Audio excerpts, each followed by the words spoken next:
बात मेरे जीवन की मानता हूं वह यह है कि मैं कॉलेज में चला गया, यानी 12वीं पास होने के बाद कॉलेज में चला गया और फर्स्ट ईयर मैंने रेगुलर किया। और फर्स्ट ईयर कॉलेज में रेगुलर किया, तब तक मुझे ये पता नहीं था कि हमारे समाज के साथ ऊंच नीच का व्यवहार होता है, छुआछूत का व्यवहार होता है। हम किसी दूसरे समाज के लोगों के नीचे या ऐसा कुछ जो हीन भावना पैदा करने वाली बातें होती हैं, इंफीरियरिटी कॉम्प्लेक्स विकसित करने वाली बातें होती है, उनसे मैं अनजान था। उसका कारण क्या है?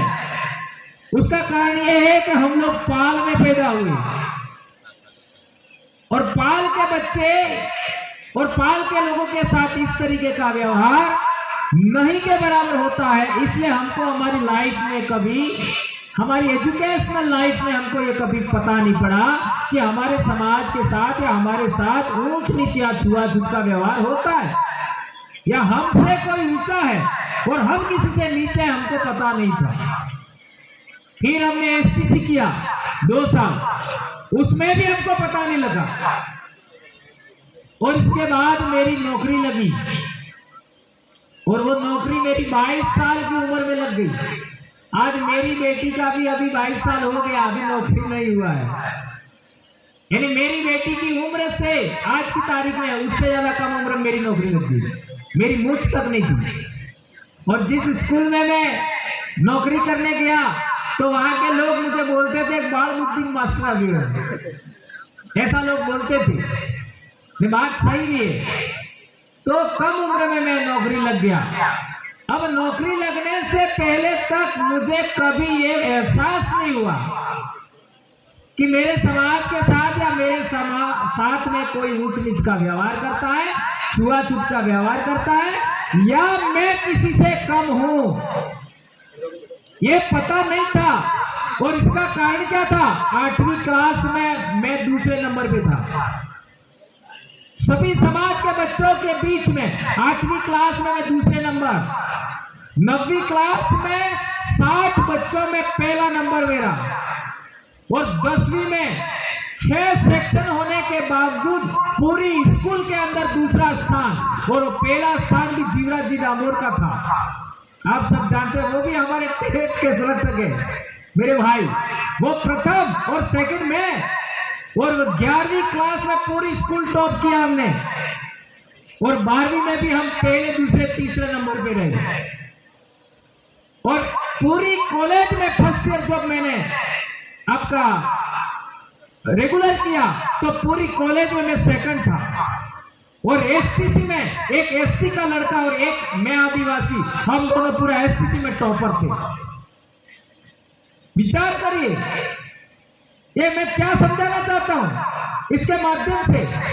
यदि हमारे बच्चों के अंदर हम लोग ऐसी क्वालिटी विकसित करना चाहते हैं, ऐसी प्रतिभाएं विकसित करना चाहते हैं, या हमारे बच्चों को बेहतर प्रदर्शन करें वे अपनी योग्यता के अनुसार, उसके लिए क्या जरूरी है? उसके लिए जरूरी है कि हमारा बच्चा पहले तो ये माने अपने आप को कि मैं किसी से कम नहीं हूं। ये सबसे पहले हमारे दिमाग में होना चाहिए कि मैं किसी से कम नहीं हूं, मैं वो सब कर सकता हूं जो दूसरे बच्चे कर सकते हैं। ये बात होना चाहिए हमारे दिमाग में। क्योंकि मेरे दिमाग में एक बात कभी नहीं था कि मैं किसी से कम हूं, तो इतना बड़ा कमाल करके हम लोगों ने स्टूडेंट लाइफ में किया और बाद में भी किया।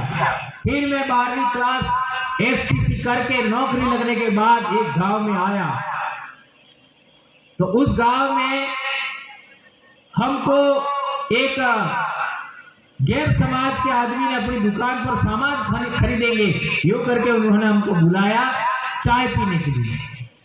व्यापारी था, अब चाय पिलाने के लिए बुलाया, तो चाय पीने के बाद उन्होंने कप साइड में रख दिए, तो मेरे दिमाग में क्वेश्चन पैदा हुआ, ऐसा क्यों?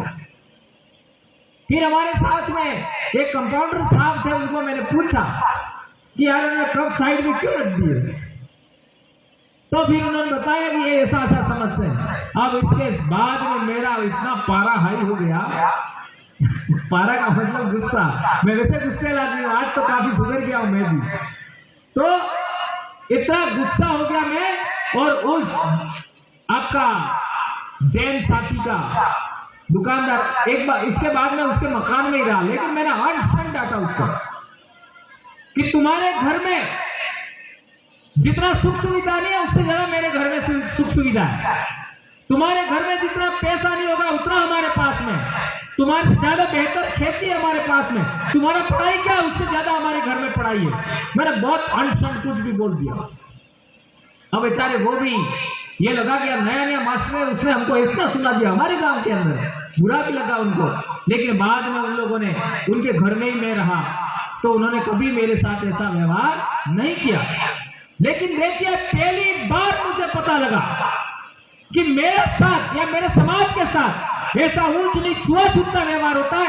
तत्काल मैंने रिएक्शन किया और वो रिएक्शन आज तक मेरे दिमाग में चल रहा है, और उस रिएक्शन ने इतना बड़ा बदलाव लाया कि आज हमारा समाज सीना ठोक करके ये कहता है कि यस, मैं किसी से कम नहीं हूं, मैं आदिवासी समाज का बेटा या बेटी सबसे श्रेष्ठ हूं, ये कहता है आज। और कोई भी आज हमारे समाज का बेटा बेटी या समाज का आदमी अपने आप को भील कहने में, आदिवासी कहने में अपने आप को गर्व फील करता है। ये हम लोग एक परिवर्तन लेके आए। तो ये बात मैं समझाना चाह रहा था। आज आप देख लीजिए, सुशीला की बात कर लो, अब इतना कम उम्र में बेटी है, कम उम्र में बेटी है, उसके दिमाग में वो बातें कभी नहीं आता। और मैं हमारे इलाके के लोगों को भी बोलता हूं, शिक्षक साथियों से मेरी चर्चा होती है, मैं कहता हूं कि यदि बच्चों को हमें उनकी योग्यता का सही प्रदर्शन कराना है, हमारे बच्चों को बहुत आगे बढ़ाना है, तो हमें ध्यान देना होगा 5, 6, 7 3 क्लास, 5वीं, 6वीं और 7वीं, इन 3 क्लास के बच्चों पर आपने ध्यान दिया।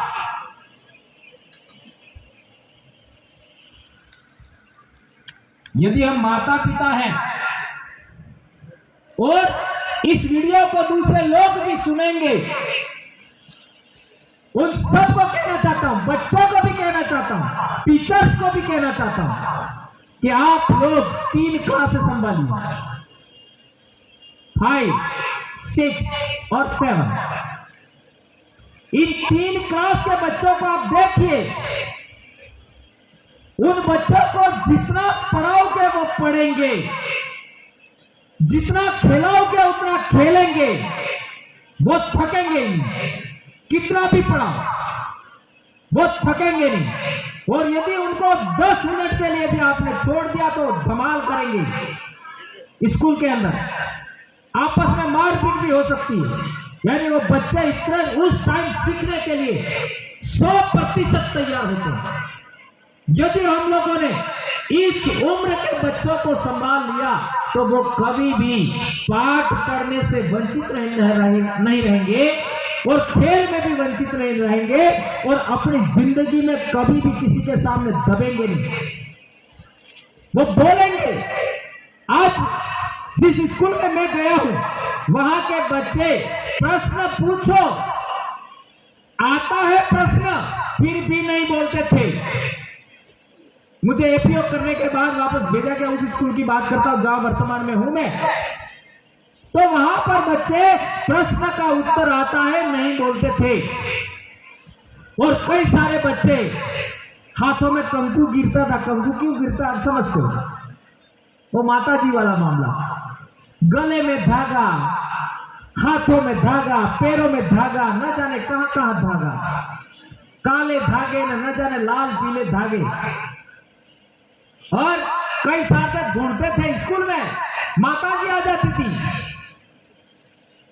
फिर मेरे स्कूल में बहुत ज्यादा डांट लगाई प्रार्थना सभा में और कई बच्चों के धागे तो मैंने काट डाले। और मैं कैसे बोलता हूं स्कूल में, आप दूसरी जगह भी समाज में, तो स्कूल में कैसे बोलता होगा आप लोगों को मालूम होगा। और इसका परिणाम क्या आया? आज की तारीख में किसी बच्चे के पास धागा नहीं है, आज की तारीख में किसी बच्चे को माता जी नहीं आती है, किसी बच्चे के हाथ में कंकु नहीं गिरता है, और जो नए बच्चे नहीं बोल रहे थे आज टीचरों को मारते हैं, बहुत ज्यादा बोलते उस स्कूल में।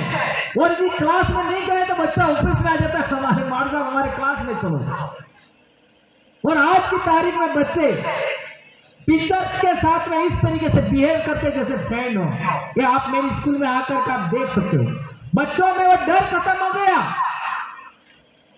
बच्चों में शिक्षकों का या फिर वो क्या कहते हैं अपने आप का, जैसे मेरे को कोई क्वेश्चन नहीं आता है, मेरे को कोई सवाल नहीं आता है, मेरे में कोई कमी खामी है तो उसका डर रहता है, वो डर खत्म हो गया।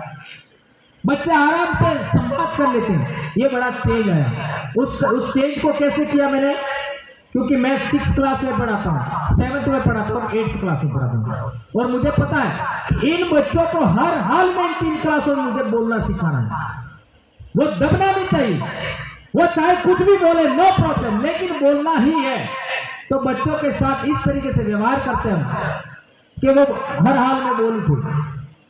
छोटी छोटी बातों के लिए उनको हम देखते हैं, बाल उल्टे सीधे हुए देखते हैं, है ना, कोई मेहंदी लगा दी या नाखून ये वो दांत वगैरह सब देखते हैं। तो इससे बच्चा धीरे धीरे बोल पड़ेगा। और एक इंपॉर्टेंट बात, चूंकि शिक्षा से जुड़ी हुई है और समाज से भी जुड़ी हुई है, इसलिए मैं कह देना चाहता हूं, क्योंकि मैं बहुत सारी ऐसी बातें बोलने के लिए जाना जाता हूं जो कोई लोग बोलने से हिम्मत नहीं करते। जब हमारा बच्चा 6ठी 7वीं 8वीं 9वीं 10वीं 11वीं क्लास में आता है, ध्यान रखो बहुत गंभीर बात कह रहा हूं, कोई हिम्मत नहीं कर सकता ये बात। जब बच्चा 6, 7, 8, 9, 10, 11 में आता है, तब बच्चे को सबसे ज्यादा संभालने की जरूरत होती है, क्योंकि 8वीं क्लास के अंदर बच्चा अपने बाल आड़े टेढ़े काटेगा या फैशन करेगा या मेहंदी लगाएगा, नाक बड़े रखेगा। हेलो हेलो कौन चलेगा? हेलो नहीं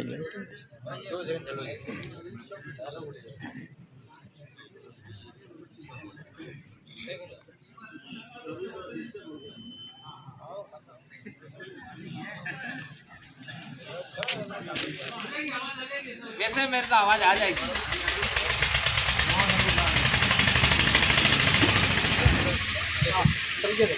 हाँ, तो मैं कह रहा था कि जब बच्चा 8th क्लास में होता है तब बाल आड़े टेढ़े काटना, है ना, और कपड़े आड़े टेढ़े ऊंचे नीचे पहनना, मेहंदी लगाना, नाखून रखना, ऐसे थोड़ा सा फैशन करना बच्चा शुरू करता है। तो उस टाइम हर एक बच्चे के 2 रास्ते स्टार्ट होते हैं। हर एक बच्चे के जीवन के 2 रास्ते स्टार्ट होते हैं। एक, यदि बच्चे को आपने 5वीं 6ठी 7वीं क्लास में बच्चे को पाठ पढ़ना सिखा दिया, 5वीं 6ठी 7वीं क्लास में बच्चे को आपने बोलना सिखा दिया, यदि बच्चे को आपने खेलना बढ़िया सिखा दिया, तो वो बच्चा सही दिशा में जाएगा और अपने परिवार का, अपने खुद का नाम रोशन करेगा। और यदि बच्चे को पाठ पढ़ना नहीं आया 8वीं क्लास तक, तो वो दूसरा रास्ता पकड़ेगा कि आ सोरा अनंत आवड़े है ने मन नहीं आवड़तो। उसके दिमाग में एक बात गांठ बंधेगी कि अनंत सम्मान है, अनंत सब बात ही करे और इनको सब आता है, मुझे नहीं आता है, तो ये मतलब मने अवड़वानो नहीं है, ऐसा बच्चा सोचता है। और इसके बाद क्या होता है, वो 1 या 2 दिन स्कूल आना बंद कर देगा, फिर 5 दिन बाद आएगा, फिर 8 दिन बाद आएगा। ऐसा पहली बार फर्स्ट टाइम एक बच्चा, यदि 20 बच्चे आपके 8वीं क्लास में हैं, तो कम से कम 2 से 3 बच्चे 8वीं क्लास में स्कूल छोड़ देंगे। Am I right? सभी शिक्षक साथियों को पता होगा, पहली बार बच्चा 8वीं क्लास में 2 से 3 बच्चे स्कूल छोड़ते हैं। और इसके बाद 9th क्लास में आपने देखा होगा 5 से 6 बच्चा स्कूल छोड़ देता है, छोड़ देंगे। इसी वजह से, क्योंकि उनको पाठ पढ़ना नहीं आता। अब हमारा क्या होगा, तो वो अपने आप को ये फील करते हैं कि मैं दूसरों के सामने मैं लज्जित हो रहा हूं, तो वो बच्चे स्कूल छोड़ते हैं, फिर 10th में तो और ज्यादा छोड़ देते हैं, और 11th के बाद में बच्चे भी रेगुलर होते हैं। तो ये बड़ा मास इन 3 क्लास में हमारा निकल जाता है, 8th, 9th और 10th, 3 क्लास में बड़ी संख्या में हमारे बच्चे, मैं मानता हूं 25% बच्चे हर स्कूल में पढ़ाई छोड़ देते हैं। उसका एक बड़ा कारण है, उसको ठीक करने का एक ही उपाय है कि 5वीं, 6वीं, 7वीं बच्चों पर हम सभी ध्यान दें। और एक गंभीर बात जो मुझे कह देनी चाहिए, जब बच्चा 6ठी, 7वीं, 8वीं, 9वीं, 10वीं, 11वीं में होता है, तब माँ बाप एक दूसरे पर शक करके लड़ते हैं।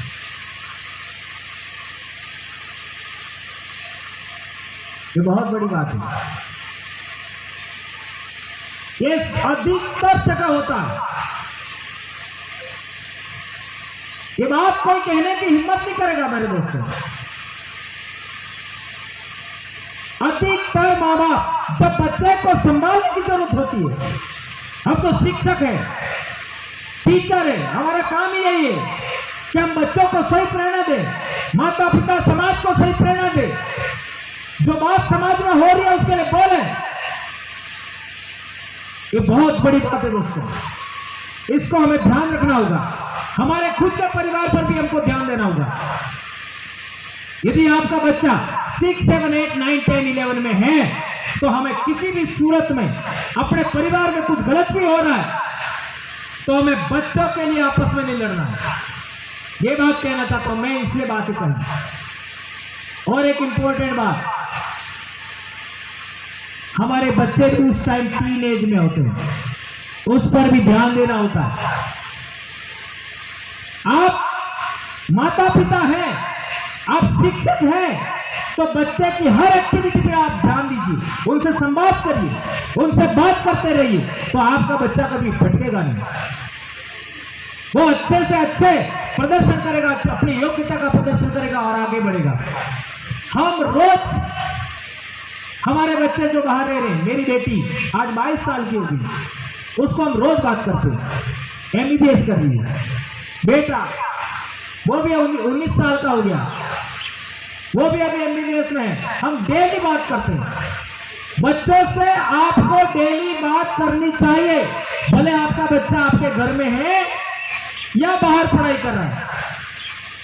बच्चे से डेली आप संवाद करेंगे और बच्चे को हमें हमेशा मोटिवेशन करना है कि बेटा और अच्छा करना है। बस आप दबाव मत डालिए कि पिछली बार तूने 70 बनाया था तो अब तेरे को 80 बनाना है, ऐसा दबाव हमें नहीं डालना। हमें बच्चों को मोटिवेशन करना है, बेटा और बेहतर करना है। देख तेरे से ज्यादा मैं ऐसे पढ़ता था, जैसे मेरी आदत थी कि मैं 15, 16, 17 घंटा भी पढ़ता था और आज भी 5 से 6 घंटा पढ़ता हूँ डेली।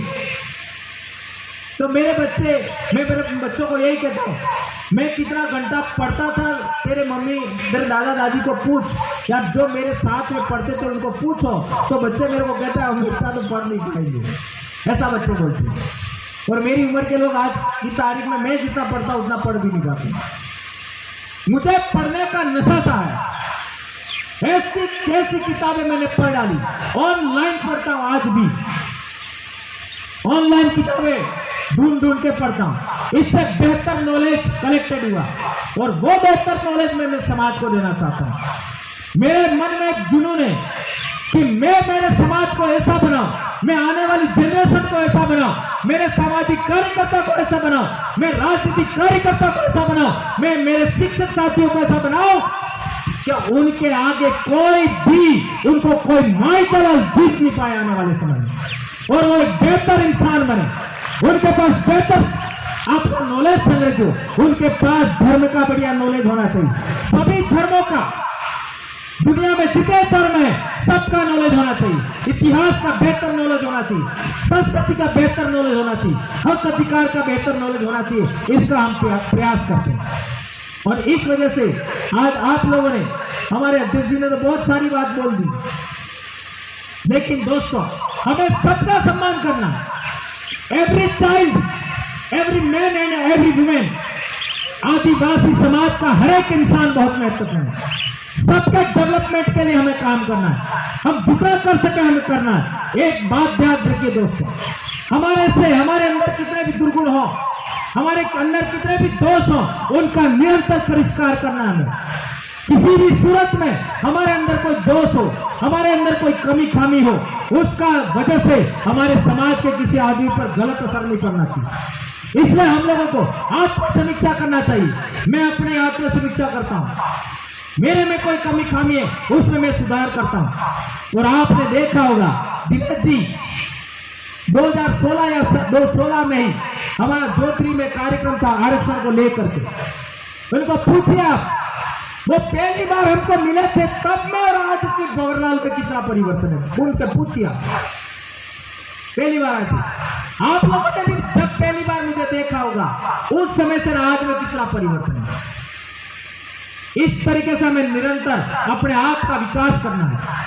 ये दुनिया में निरंतर डेवलपमेंट हो रहा। आज आप देख लीजिए, हम सभी शिक्षक साथी हैं, लेकिन हमारे से ज्यादा हमारे बच्चे मोबाइल के बारे में जानते हैं। सही है करेंगे? हम जितना मोबाइल के बारे में जानते हैं उससे ज्यादा हमारे बच्चे मोबाइल के बारे में जानते हैं, टेक्नोलॉजी के बारे में जानते हैं।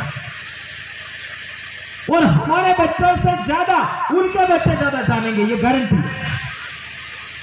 आज हमारे पिता हैं, हमारे माँ हैं, उनसे ज्यादा हम नॉलेज रखते हैं और हमारे से ज्यादा नॉलेज हमारे बच्चे रखते हैं। ये क्या हो रहा है? मेंटल डेवलपमेंट आज भी जारी है, निरंतर विकास हो रहा है। आज दरियावाद के अंदर सारे पहाड़ आप देख लीजिए, वो पहाड़ आज की तारीख में जितना ऊंचा है उससे 10 साल पहले 1 इंच भी ज्यादा ऊंचे होंगे। 100 साल पहले हो सकता है 1 फीट से भी ज्यादा ऊंचे होंगे, आधा फीट ऊंचा होंगे।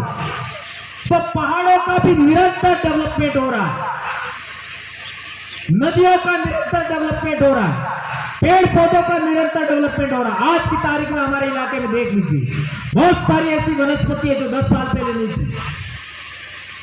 हमारे इलाके में गैब्रेल का एक वनस्पति नहीं था, बहुत सारी नई वनस्पति आ गई, कई सारे जीव जंतु खत्म हो गए। ये क्या है? ये वातावरण का, पृथ्वी का, एनवायरमेंट का, इंसान का भी निरंतर विकास हो रहा है। इसलिए आप सबसे मेरा कहना है कि हमारे बच्चों को यदि हमें सर्वाइव करना है, आगे आने वाला जो संघर्ष है उसमें, तो हमारे बच्चों को आज की पीढ़ी का जो संघर्ष है उसके अनुकूल बनाना होगा। ये बहुत गंभीर बात कह रहा हूं मैं। यदि हमारे बच्चे दूसरे समाज के सामने अपने आप को सर्वाइव करने लायक बनाना है, तो हमें आज की पीढ़ी का जो स्ट्रगल है, आज की पीढ़ी की जो प्रतिस्पर्धा है, उसके अनुकूल हमें बनाना पड़ेगा, अन्यथा हमारे लोग पिछड़ जाएंगे। और इसका परिणाम क्या निकलेगा? आज हमारे पास जमीन है वो भी नहीं रहेगी, आज हमारे पास हक अधिकार है वो भी नहीं रहेंगे, आज हमारे पास जल जंगल जमीन है वह भी नहीं रहेगी। और तो और हमारे बाप दादे राजा थे, आज हम वापस राजा बनने की ओर बढ़ रहे हैं, उसमें भी खामी आएगी। इसलिए आज की तारीख में मैं इतनी सी बात कहना चाहता हूं सभी शिक्षक साथी, बच्चे, सबके लिए कि हमें अभी वर्तमान पीढ़ी में हमारे समाज के सामने क्या संकट है, हमारे बच्चों के सामने कौन सी प्रतिस्पर्धा है, उसके लायक हमें हमारे बच्चों को बनाना है, हमारी युवा पीढ़ी को बनाना है, हमारे शिक्षक साथियों को बनाना है, हमारे राजनीतिक लोगों को बनाना है, हमारे सोशल विंग के साथियों को बनाना है। ये बात आप लोगों के बीच में मैंने रखी और आप लोगों ने मेरी बात को सुना। बहुत इंपॉर्टेंट बातें मैंने आपके बीच में रखी है और वो इसलिए रखी है कि आज हमारे बीच में एक ऐसी छोटी सी नन्ही परी सुशीला, जिसने एक ऐसा कमाल कर दिया कि हर एक आदिवासी का बेटा, हर एक आदिवासी की बेटी, चाहे वो 70 साल का हो, चाहे वो 60 साल का हो, चाहे 25 साल का हो, हर सबके दिल में खुशी लाई है और चेहरे पर मुस्कान लाई है। ये बात हम लोगों के लिए बहुत जरूरी है। और हमारे बीच में वो बेटी और उनके शिक्षक भाई ईश्वर जी हमारे बीच में हैं। और मैंने कई बार उनके वीडियो फोटो वगैरह देखे होंगे, लेकिन आमने सामने आज देखा, उनका हम सब ने मिलकर सम्मान किया। और सभी बेटे बेटियां, आप जितनी बेटियां मेरे सामने बैठी है, बेटे बैठे, आप सब में वो काबिलियत है। आप विचार करिए, आने वाले समय में जिस तरीके से भंवरलाल परमार शिक्षक बोलता है, ऐसा हमें बोलना सीखना है। और मेरे जीवन में एक भी बुराई आपको नहीं मिलेगी, एक भी गलत मेरे अंदर नेचर नहीं मिलेगा, मेरे अंदर कोई कमी ढूंढने जाओगे नहीं मिलेगा, ऐसा आपको भी बनना है। और मेरे पहले 2005 में ठान लिया था, यदि मेरे कैरेक्टर में, यदि मेरी आदतों में कोई गलत बात आएगी तो मैं समाज का सही मोटिवेशन नहीं कर पाऊंगा, इसलिए मैंने अपने आप को बचाया। एक भी गलती करने से मैंने अपने आप को बचाया।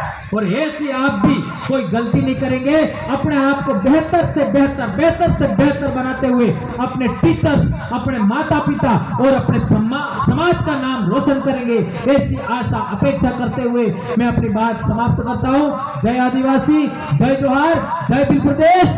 और जो लोग अभी भी हमारी समाज की विचारधारा से प्रेरित होकर के भी हमसे दूर दूर भागते हैं, उनसे मेरा आग्रह है, एक बार टेबल पर मेरे सामने बैठ करके अपनी समस्या समाधान, अपनी शंका समाधान और आपके जो भी सवाल हो वो सवाल लेकर के एक बार जरूर मेरे पास आइएगा। आपको इस तरीके का आदमी दोबारा नहीं मिलेगा। मैंने मुस्लिम भाइयों को भी जोड़ने के लिए बहुत बड़ा काम किया और वो भी संतुष्ट हो गए। एससी के लोग भी संतुष्ट हो रहे हैं, ओबीसी के लोग भी संतुष्ट हो रहे हैं, अभी तो जनरल के लोग भी संतुष्ट हो रहे हैं हमारी आइडियोलॉजी से। तो आप दूर दूर क्यों भाग रहे हैं? आपका हमारा डीएनए एक ही है, मैं अलग नहीं मानता हूं।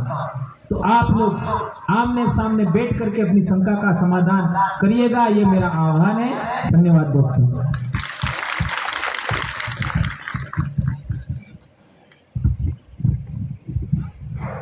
नीम का पेड़ कोई चंदन से कम नहीं, हमारा शहर भी कोई लंदन से कम नहीं। जहाँ बरस रहे आप देख सभी की मीठी तालियां, ये हमारे लिए अमृत से भी कम नहीं। एक बार फिर से दादा के लिए जोरदार तालियां। कार्यक्रम को मैं आगे बढ़ा